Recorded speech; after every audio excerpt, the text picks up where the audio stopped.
monkeys.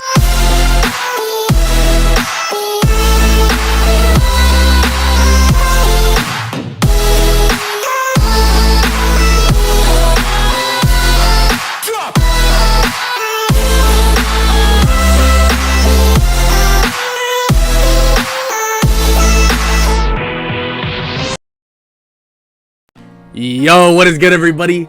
It's your boy Golden Falls, Golden What If, whatever you want to call me. And I'm back with part 3 of What If Deku Had a Thief Quirk. For starters, happy new year. It is now 2022 at the time of, well, me posting this video. Or actually not the time of me posting this video, but when the video is going to come out, it will be 2022. And, well, I can't wait to see where my community, all of us, will be at the end of this year. Ideally, I'll be still doing the same thing I've been doing for about half of 2021, and hopefully we're at the top. Hopefully we work hard, we do all the stuff, all the right things, and I hope all y'all stick around on this long journey. Hopefully I'm doing this for years. That's the idea behind it. And people talk about this being a small community. The What If community is a small community, but my goal, and I'm sure all these other What If YouTubers' goals, are to revive this community in its entirety. Let's make it so it's bigger and better than ever before. Alright, enough of that. Let's get right into the What If. Let's get it. The next fight is announced, and it's Bakugo and Kirishima versus Eiko and Izuku. Well, Midnight then announces them all to go out on the battlefield, and that's exactly what they do. They stand toe-to-toe with each other, and Bakugo scoffs at Izuku, saying that he should not be teamed up with anybody. He's a criminal, loose cannon, someone that cannot be trusted. Yeah, whatever. Doesn't matter to me. I trust whoever I want to trust, and she can choose whoever she wants to trust. So, how about we just fight? The fight is then started. President Mike tells them all to begin, and immediately Izuku goes charging at Bakugo, kicking him in his stomach. Izuku tells Bakugo that he'll even let him keep his quirk, and that it still won't be fair, and that Eiko can take on Kirishima with one eye closed. That's how disadvantaged they are in this fight. Izuku begins fighting Bakugo as Bakugo tries to blast him, trying to cover the distance, and, well, trying to be unorthodox, knowing that Izuku can basically copy and mimic his movements and learn as long as the battle goes on. But Bakugo can't be unpredictable. In a fight, you go back to tendencies. You will always go back to the old thing you've been doing, the old rhythms, the old patterns, the old fight style you've always defaulted to, no matter what. When things get tough and Izuku begins covering ground, Bakugo goes back to the strategy that he knew before, and that is not good. Izuku begins to read this like it's nothing, piecing Bakugo up very easily, laying multiple punches on his stomach, to the body, to the ribs, and even to the face, and Bakugo is worn down in a matter of minutes. Come on, Bakugo. You said it was so easy, correct? That I was just a criminal. I'm not even taking your quirk. But I know your moves, Bakugo. This is what a real hero should be. Someone that doesn't need their quirk to win. You rely on it too much. You don't rely on your brain enough, Bakugo. You are clouded by what you believe. You're clouded by what those dumb kids told you all those years ago. That my quirk made me a criminal. Don't get me wrong. My actions do make me a criminal. But I will take this second chance, and I will run with it. Bakugo is then grabbed by Izuku and slammed to the ground by his arm and thrown out of the ring. Eiko, who is currently fighting Kirishima, is wearing him down, just piece by piece, and eventually leading to Kirishima being knocked out because of, well, him not being able to hold his hardened form anymore. Eventually leading, well, to the win of Izuku and Eiko. Izuku is visibly happy about this, and so is Eiko, and Eiko runs over to him and jumps with joy.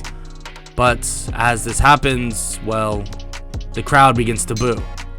The crowd begins to call him a criminal, but then not just that. The crowd begins to turn against her, against Eiko. Eiko has not done anything. She hasn't done anything wrong by any means. But the crowd hates her for being even associated with who they deem to be a criminal. And well, she begins getting sad, begins getting distraught by people in this society that she wants to learn how to protect, turning against her, calling her just as bad as Izuku, in which she doesn't think Izuku is bad, but now they hate her as well. Izuku sees this, and while they're walking over, he questions her about her quirk. So your quirk isn't built for these situations? I thought maybe, it would adapt to people making fun of you. Sorry. I just think it'll be all fine. I promise. People forget that they hate you when you haven't done anything wrong. He smiles to her, and this actually comforts her a good amount. She looks at the crowd and realizes that they're just saying these things because of the way they feel about Izuku. About this false, basically, assumption about him being reflected onto her. She gives him a hug and thanks him for basically making her feel better, and he nods as they walk back to the stands, waiting for the 1v1 battles to be announced. Finally, President Mike announces the 1v1 battles, and Izuku is up first against someone from the general studies by the name of Hitoshi Shinso. He walks up as Shinso begins spewing nonsense at him. So I get to fight the criminal. Wow, this is going to be fun. Why are you even here? Is UA some charity case now? But I'm not in the hero course, but they let someone like you in it? That's absolutely ridiculous. Izuku takes away his quirk and begins to talk to him as well. Yeah, maybe so. Maybe it is ridiculous. Shinso, correct? I'm not sure though. You're an interesting person. Are you maybe more similar to me than you think? Shinso gets mad at this and charges at him and begins to try and hit him, but he can't. Izuku is too good at combat, and Shinso lacks a lot of combat experience himself. Izuku keeps chatting with him. I know how it feels to be called a criminal. A villain. Having a villain quirk, I would assume, right? Your quirk is brainwashing. It's interesting. Unique. Very effective for hero work. But that's not what kids think. That's not what people in the society think. And trust me, I know that better than anybody. So, how about it? How about what? Are you gonna throw me off already? I mean, you need this just as badly as I do. You need to prove to them that you're a hero, correct? Actually, no. I don't need to prove anything to them. I don't really... What's the word for it? I don't really mind. But you should. You will, well, be a lot more benefited by this than I will. Izuku then walks off the stage and takes a dive. Shinso is shocked by this and asks why he did that and that he could have won so easily. He already had his quirk. What are you doing? And Izuku just smirks at him and walks away as the crowd begins chanting Shinso's name. They all begin saying that he took out the criminal and he beat him, and that he must have an amazing quirk if he was able to do that. Shinso realizes why Izuku just did that. And Shinso is, well, shocked by this, but at the same time respects Izuku way more than he ever has at that current moment. When Izuku walks over to the stands, Eiko is there waiting. Why did you take a dive? That was absolutely ridiculous. You could have won all of this tournament. This festival. Izuku tells her, well, that his quirk, he maybe would have been able to. But that's not the point of this festival for him. It wasn't this whole time. You see, Eiko, sometimes others need the help that you never got. That's why I did that. It's really that simple for me. And I don't really benefit that much from this. I know I'll get an internship somewhere, so I don't really mind. It's not a big deal. She kind of just sighs and realizes that he definitely made the right choice. He helped himself by getting himself out of the situation of getting booed by the entire crowd more and more. And well, Shinso is now in a position where he might even be able to join the hero course with all the recognition he's getting. So the rest of the festival goes on, and Eiko, I will say, easily wins after being told what Shinso's quirk is, and Shinso himself gets a top 3 spot. Izuku and Eiko, after the entirety of the festival, go back home, and Aizawa asks to talk to Izuku alone. So kid, why'd you do that? I kind of already explained it to her, but Shinso needed it more than me. You heard the crowd when I was eliminated. That boy, he's gonna basically be able to have a lot more success now. A lot more success than probably I'll have. Because, well, everyone has an outlook on me already. So until that goes away, I won't be able to have much progress.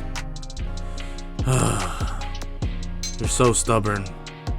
You could have won yourself easily. Your quirk is perfect exactly for 1 versus 1 battles. The festival was perfect for you, but you still decided to let someone else take the glory. Yeah, I'm not big on the spotlight anyways. You know what I mean, Aizawa-sensei?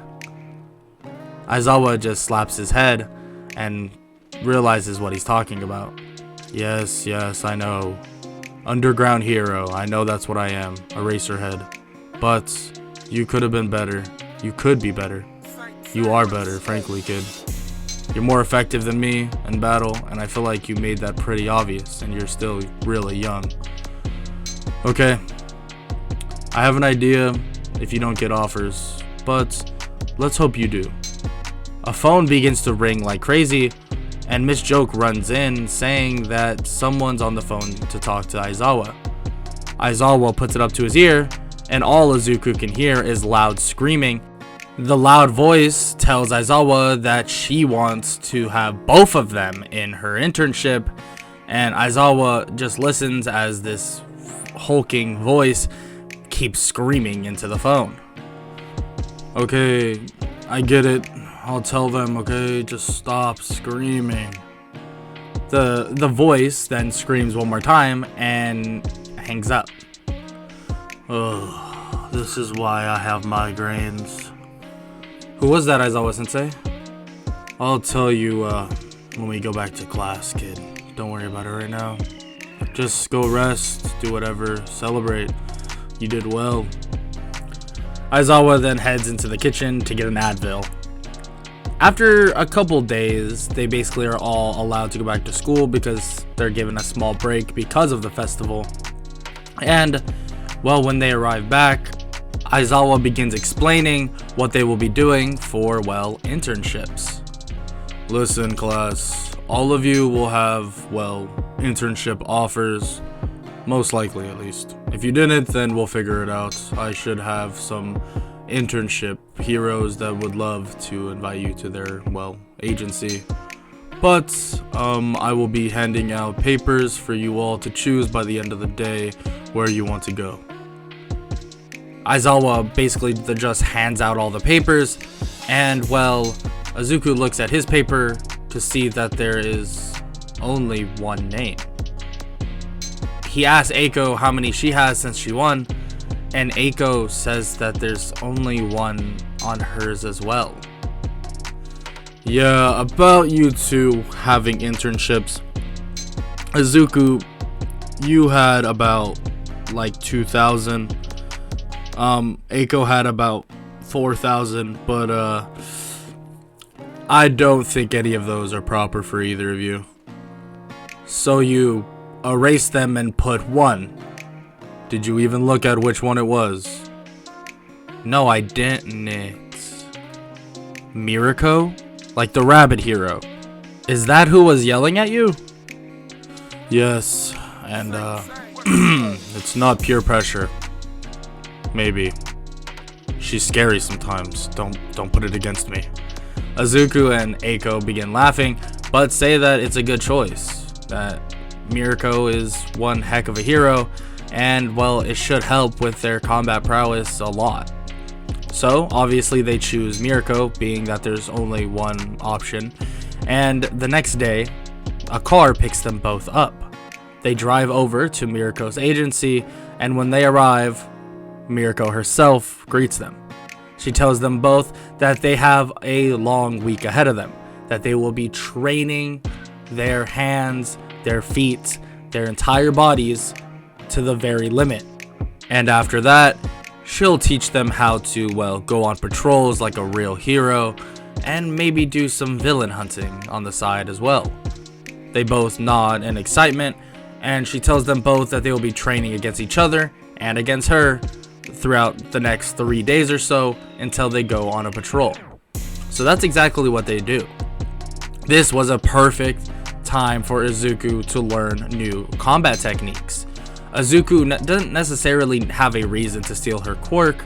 I mean, it's kind of weird. He grows little rabbit ears when he does, but he just, fights normally with Eiko, and he learns both of their fighting styles very easily, actually. And Mirko's fighting style is interesting, very kick heavy, as he would expect from a rabbit, and it's definitely helpful in a fight. He even was fighting Eiko, and he can tell that a mix of Mirko's and his own fighting style helps him drastically. Being able to basically use another 2 limbs in a fight is something that he didn't even really consider very much. He used his knees sometimes, depending on how close he was to his opponent, but he was never big on extreme martial arts. But he was never big on learning, MMA or mixed martial arts, and, this was a good way for him to do so. He learned how to kick very well, even without using Mirko's quirk, and, his fighting style definitely developed to a new level.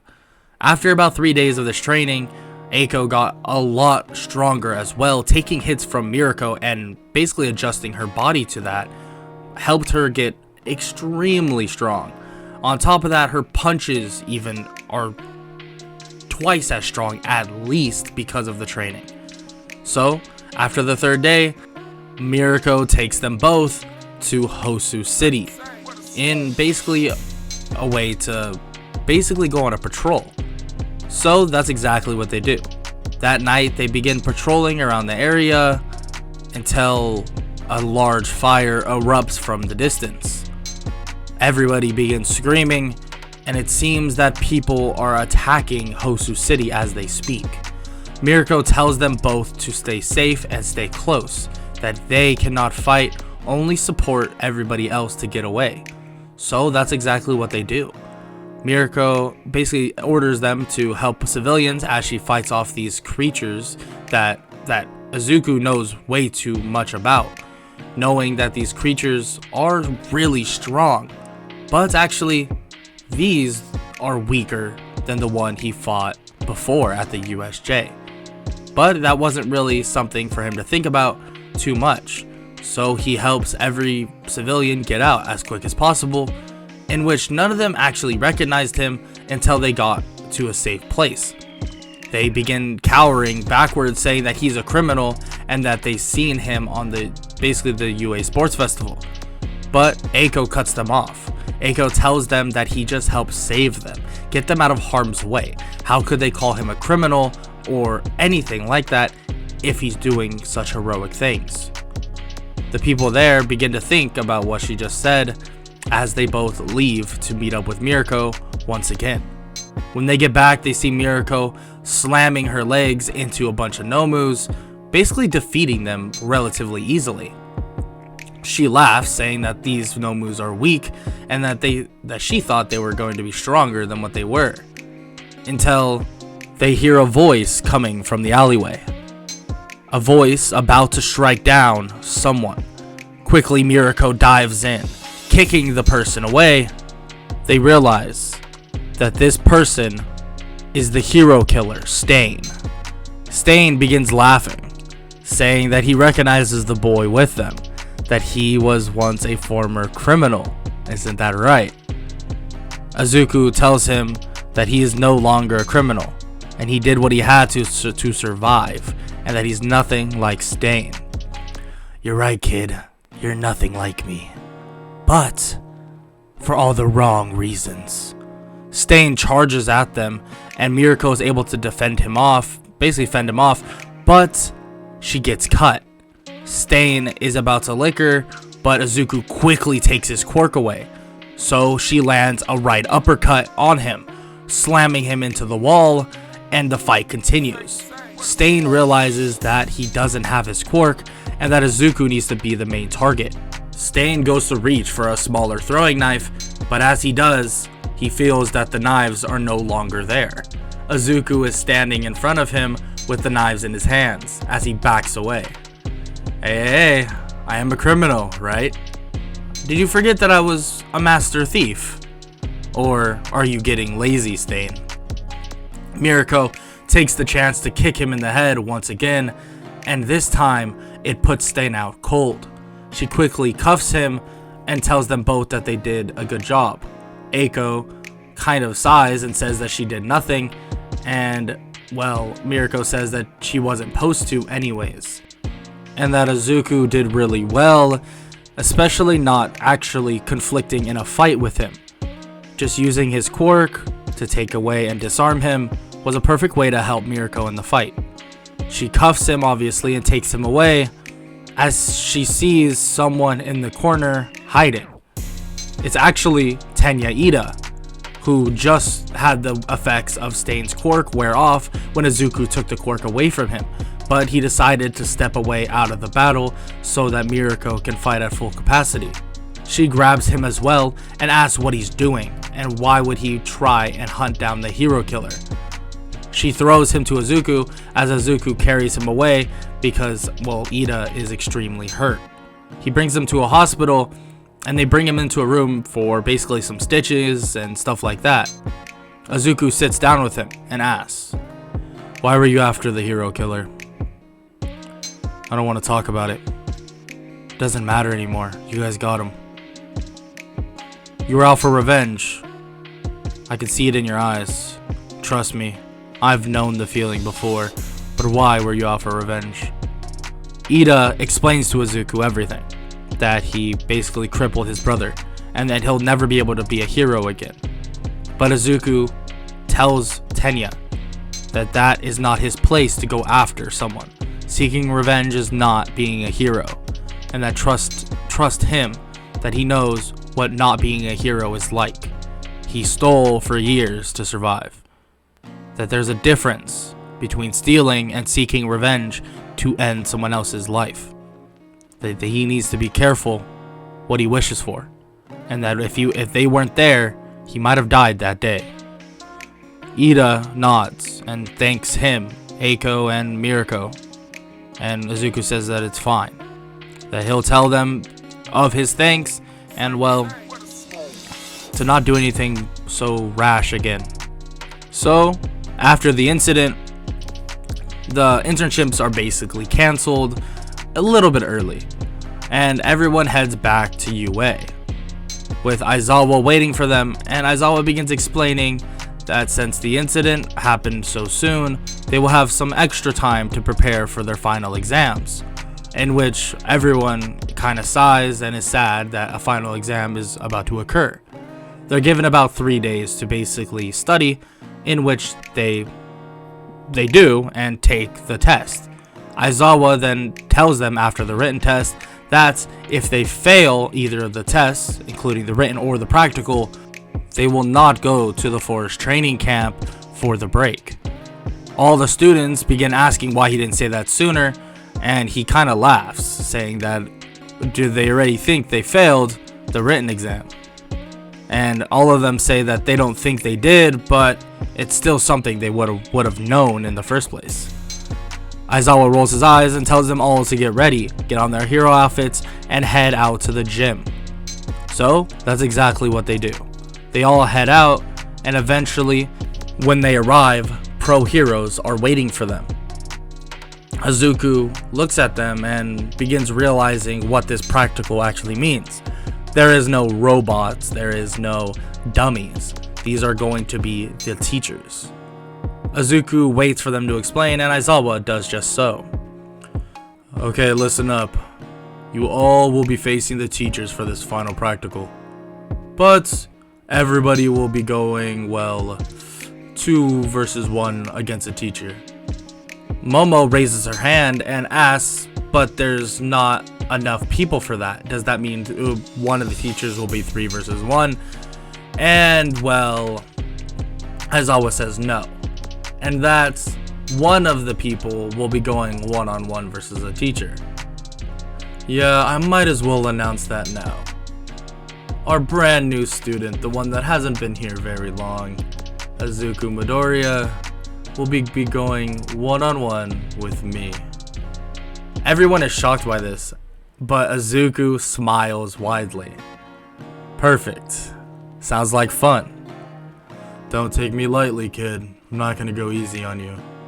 I don't expect you to. All the class is shocked by this, thinking that Izuku is ready to take on Aizawa by himself. Aizawa doesn't seem to be concerned either, thinking that this will be one heck of a match. The rest of the matches are announced. And finally, it's time for Aizawa versus Izuku, which is the first match in this test. Aizawa goes out to the city, and Izuku waits behind the gate. The gates open, and he proceeds in for the fight against his teacher, sensei, and sort of father figure. Now that is a wrap for this part. If you enjoyed, make sure to leave a like, subscribe, all that good stuff, and make sure to suggest anything down in the comment section below in terms of what ifs, for this what if, any other what if, all that good stuff. And yeah, that's about it, and I hope all y'all have an amazing day, and again, Happy New Year. Later.